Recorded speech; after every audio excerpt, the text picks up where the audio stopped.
बीच में उपस्थित 5 दिन से जो कथा कह रहे हैं मम्मी पूज्य मम्मी थोड़ी देर बात करते हैं यार, कार्यक्रम में कौन स्वामी जी हैं? कैंट में बाबा बोल रहे हैं अभी। बाबा स्वामी जी स्वरूपानंद जी हेलो बाबा करें जो वीडियो रिकॉर्ड कर रहे हैं।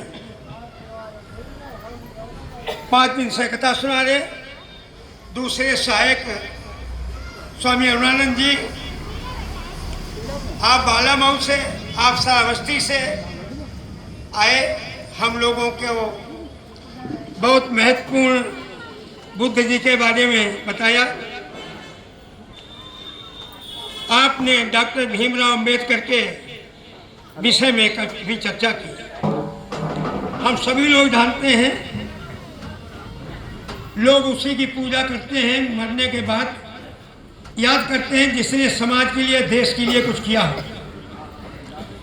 बाबा भीमराव अंबेडकर जी का ऐसे समय में जन्म हुआ जब बहुत बड़ी आवश्यकता थी, जब किसी भी देश के भाग्य आकाश पर या समाज के भाग्य आकाश पर विपत्तियों के काले काले मेघ गर्जना करके मानवता को आतंकित करने लगते हैं, तो कोई न कोई ऐसी प्रतिभाशाली आत्मा सूर्य के समान प्रकट होती है जो सग्नांधकार ग्रस्त मानवता को जीवित प्रदान कर उसके लिए मुक्त मार्ग प्रशस्त कर देती है।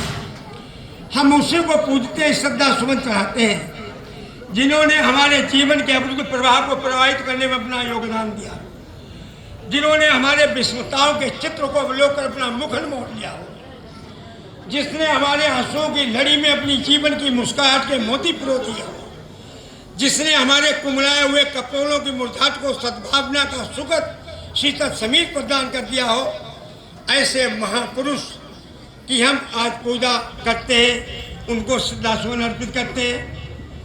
भीमराव अंबेडकर जी ने पूरे जीवन पर्यंत शोषित, पीड़ित, दुखी लोगों की सेवा की, उनके लिए लड़ाई लड़े। डॉक्टर भीमराव अंबेडकर पतित पावन थे, पतितों को प्यार करते थे, दीन बंधु थे, दीनों को गले लगाते थे, करुणा सिंधु थे, पीड़ितों का आंसू पोंछा करते थे। विश्व में किसी ने 32 डिग्रियां नहीं ली, डॉक्टर भीमराव अंबेडकर जैसा कोई विद्वान न तब न अब पैदा हुआ।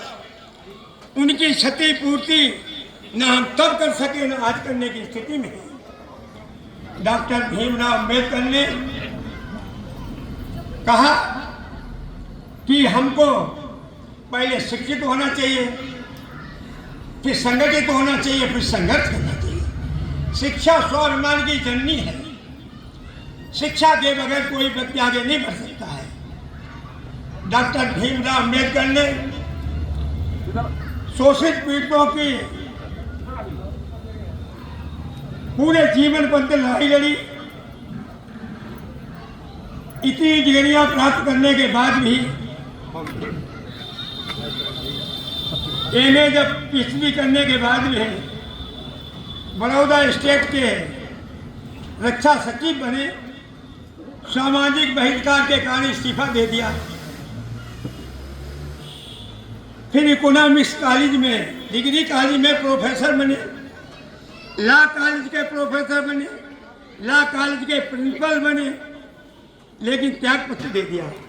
आजकल 4th क्लास की नौकरी के लिए लोग मारे मारे फिरते हैं। डॉक्टर साहब ने कितने पदों से इस्तीफा दिया।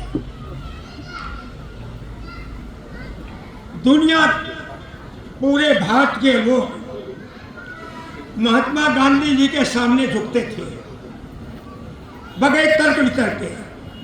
शेख बिरला, जमुनालाल बजाज उनके बड़े अनुयायी थे, अनंत भक्त थे।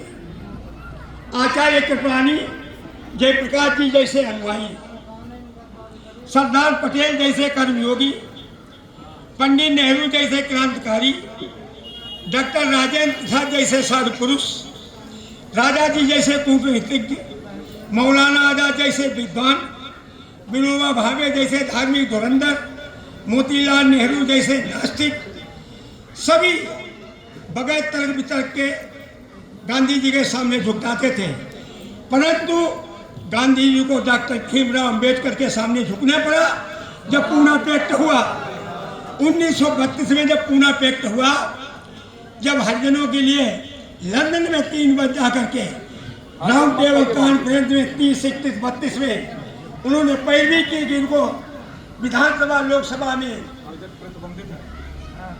ये मिलना चाहिए, अधिकार मिलना चाहिए, तो गांधी जी ने अनशन कर दिया, भूख हड़ताल बैठ गए। अब उनसे बहस हुई, गांधी जी को हार माननी पड़ी। हरिजन समाज का अखबार निकालना पड़ा, शिक्षा समाज, हरिजन सेवक समाज की स्थापना करनी पड़ी गांधी जी को। तो शिक्षा वो चीज है, शिक्षा स्वाभिमान की जननी है।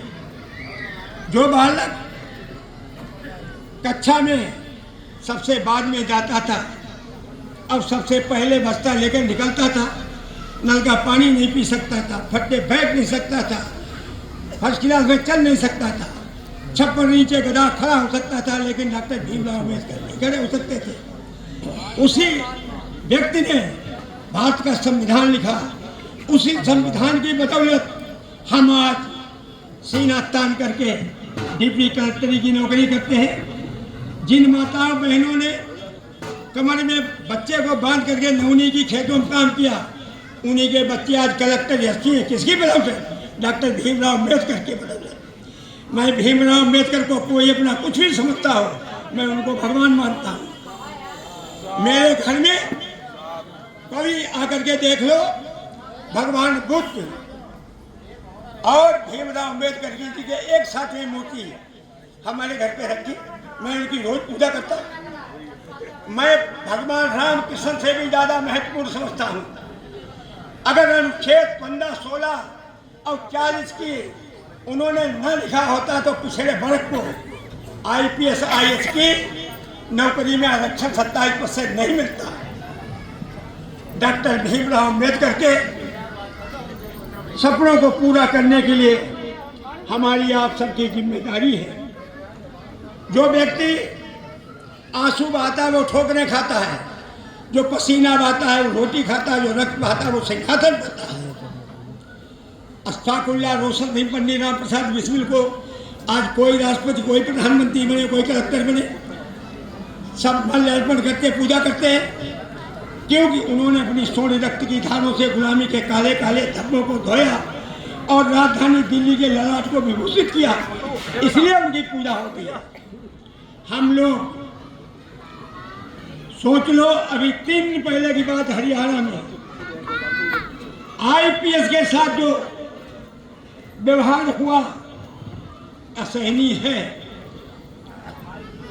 शोषित पीड़ित हरिजनों के लिए तो है, पिछड़े वर्ग के लिए भी है। सबक है कि IPS अधिकारी को इस तरह प्रताड़ित किया गया कि वो आत्महत्या करने के लिए मजबूर हो गया। आज भी यह स्थिति है, तो बहुत संघर्ष करने की जरूरत है। दृढ़ इच्छा शक्ति होनी चाहिए। दृढ़ इच्छा शक्ति के सामने हिमालय पहाड़ भी बनना पड़ जाता है। तेज सिंह की इच्छा शक्ति नहीं होती, एवरेस्ट के ऊपर झंडा नहीं फहरा पाता। गांधी जी के पिता राजकोट में ईमान थे, हिटलर के पिता इटली लोहार था, खुरुश्चेव भेड़े धुआं करते थे, मसोनी प्रताप बर्तन मला करते थे, इब्राहिम लिंकन लकड़ियां बेचा करता था। दिल इच्छा शक्ति नहीं होती तो नादी सा सेना का सिपाही होता। स्टालिन जूते बूटे गाते काम करते रहते, गोरखे पूरा करते थे, किस्से करते रहते, शेरशाह सूरी हलवाई का काम करता रहता, प्रेमचंद जी साधारण प्राइमरी के टीचर होते, भगवान कृष्ण ग्वाले के रूप में काल कल्पित हो जाते, लाल बहादुर शास्त्री के प्रधानमंत्री का बस सपना बन के रह जाता। तो दृढ़ इच्छा शक्ति भी होनी चाहिए हमारी आपकी। हम आपको एक प्रतिज्ञा करनी चाहिए कि डॉक्टर भीमराव अम्बेडकर के सिद्धांत, उनके आदर्शों का पालन करें, जैसा अभी भंडे जी ने बताया। और एकमात्र आगे बढ़ने का उपाय आज भी और भूतपूर्व में भी, भविष्य में वही है जो डॉक्टर भीमराव अम्बेडकर ने हमको सुझाव दिया। उनके आदर्श, उनके सिद्धांतों को मान करके ही हम आगे बढ़ सकते हैं। इसके अलावा कोई विकल्प नहीं है। इन्हीं शब्दों के साथ मैं अपनी बात को समाप्त करने के लिए आप सबकी अनुमति चाहता हूँ। नमो बुद्धाय, जय भीम, जय भारत। जय भारत।